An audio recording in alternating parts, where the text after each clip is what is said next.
Yeah, go.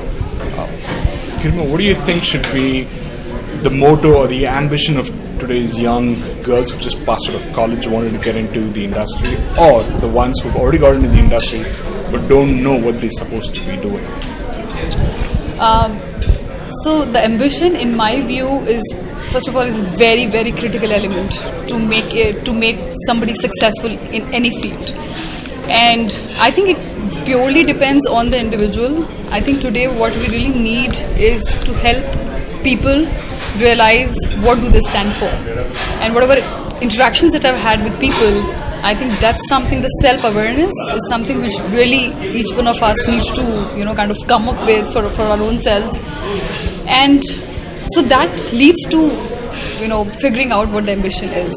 And I think one thing which is very critical in my view is to figure out that ambition. And I think from an organization perspective as well, there's a huge gap that we need to address, which is leadership ambition gap. So on one side, if the individuals, they figure out what they want to do, and on the other side, organizations support them equally, with programs like these, with initiatives which are very focused on inclusion and diversity, I think it's going to really crack the code. I mean, that's something which will really make the difference.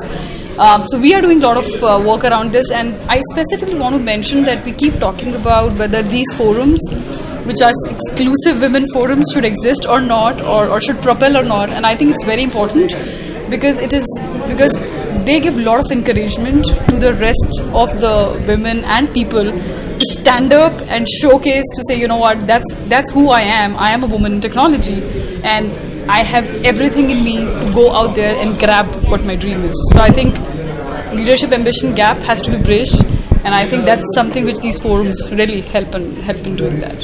Thank you. Thank you.